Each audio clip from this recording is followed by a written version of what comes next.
Hey everybody, Star 6 Wars 1 here, and welcome to a straw poll review. Yes, these still exist. For this one, we're going to be looking at Jormungand.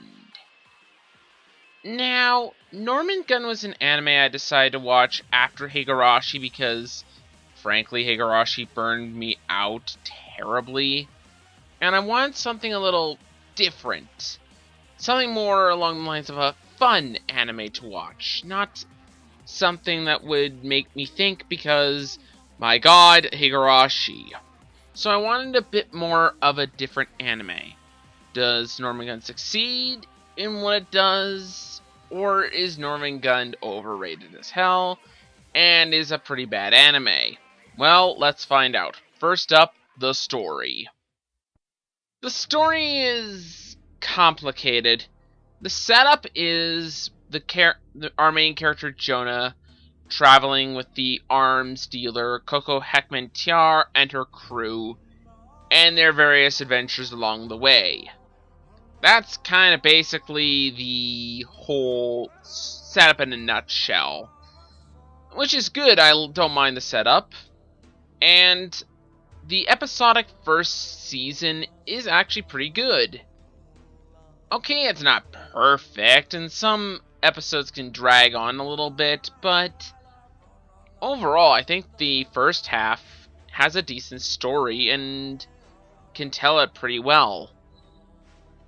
The problem comes into the second half of the story, where it goes from an episodic show to where it goes into an overarching story, and I don't think the overarching story is bad, but I have two major problems with it. One, it is majorly underdeveloped, and two, introduced way too late in the story. And I think that ultimately hurts it. And then there's the ending. I need to go on a bit of a rant for a second, so if you guys want, skip ahead because I am outright spoiling the ending because I need to discuss this. What the hell was with the ending? Okay, I know that the ending to the show has Coco and everyone having succeeded with Jormungand, but it's like, the moment's like, they're activating Jormungand, and then the show ends. Like, what the hell? I want to see what it does. I want to see if Coco's plan works, if what's going to happen. And they never, ever address this. What makes it worse is the fact that there is no hope for a third season at this point. So many questions are left unanswered, and it's so terrible. It's the worst kind of read the manga endings, except I'm not even sure the manga ends any better. Granted, I've never read the manga myself, but I know the manga's complete. It was completed before the anime was even finished. So, I don't know if that's a manga thing, or if it's the ending came from the manga, or if it came from the anime. It's like, I don't know what side to pick. Is it a read the manga ending, or is it just a shitty ending? Sorry I had to go for a rant, but God. Overall, the story is okay. It's not bad, but suffers from a weak overarching plot and an ending I've ranted enough on. Next up, the characters, and kinda like the story, I've got some mixed feelings about them. I'm gonna put it bluntly, I don't like Jonah. At all. I know his concept is very interesting, being a contradicting character that hates guns yet has to use them. The problem is twofold for me. One, the show never explains or hints to the fact as to why Jonah has to have the guns all the time. And no, I am not taking the because it's part of his life for an excuse, because I think that's a terrible reason. And ultimately, I also find it very boring. Honestly, any scene he was in was like, Okay, just move on. Move on. Go away. I want to see other characters. Go away. That's my main problem with Jonah. It's like, I find him a boring, almost annoying character. He's not annoying per se, but he's kind of on that pushing it. Ultimately, I don't like the main character Jonah, and that's a major fault.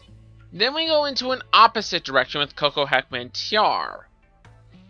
Now, she has her own problem though, but I'll explain that in a minute. She is easily my favorite character of the show. The most complex, the most brilliant, and just well done character of the show by far. She's 2 steps ahead of her opponents and is just impressive. And she's one of the very few characters I regret not putting in my month of favorites videos.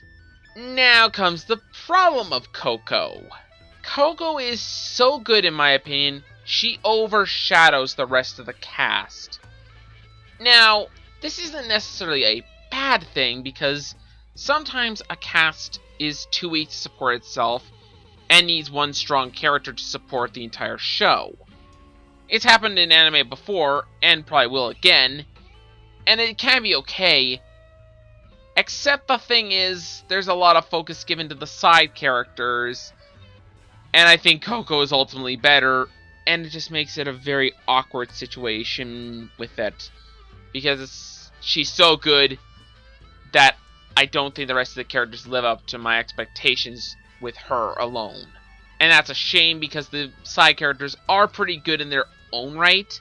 Hell, I like them better than Jonah. But they too suffer from underdevelopment and along the way, and sometimes just not being all that interesting. So, and don't even get me started on some of the antagonists. Where some are good, some are really just ugh. Nothing more needs to be said, but the characters are okay. I do think Coco makes up for everything, but I also think she hurts the show as much as it helps. So there's that. Next up is the animation, and I'm gonna have to say this right now, the animation's pretty good. Okay, it looks jagged at points, and there's a few minor graphical things that don't quite work. But overall, it's not a bad looking show, and it's passable. Though I do think White Fox's previous show, Steins Gate, looked far better. In my opinion, at least. Next up is the music. I'm gonna be honest, the OST is actually pretty good. I think the OST kind of makes up for minor faults the animation had, and it's just really nice to listen to. Heck, I actually appreciate it more now that I've actually listened to it outside the anime, and it's like, it's still as good as ever. So again, Jormungand has a great soundtrack. And both of its openings are pretty kick-ass, though I do think the first one is better. Now, should you go with this show, sub or dub?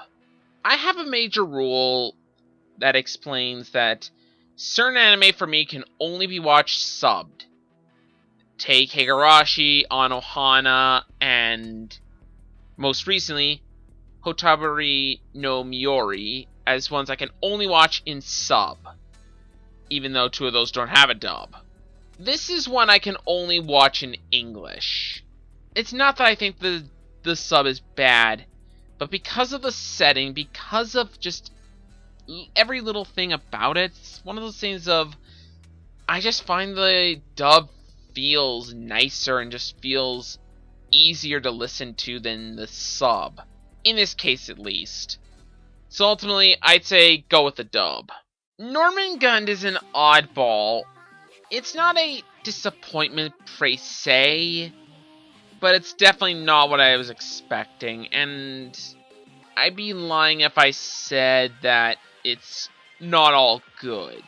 Unfortunately, there's a lot of problems in the story and character department that ultimately kinda hurts my enjoyment of Jormungand. Not terribly so, but it does hurt it a little. And ultimately, there's a few minor things that I have problems with, but I will say it was at least a fun anime, and I do recommend it if you just want to have a fun anime. Just beware of the ending. I give Jormungand a 7 out of 10.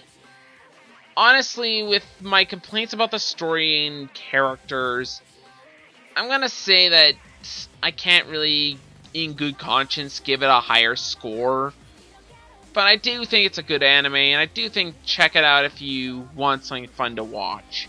However, I recommend streaming it first because, frankly, the story turns around in the second season and becomes a lot weaker as time goes on, so I honestly think you're better off streaming it first, then decide if you want to buy it or not. Anyways, that's all from me. This has been Star 6 Wars 1, and I'll see you guys next time.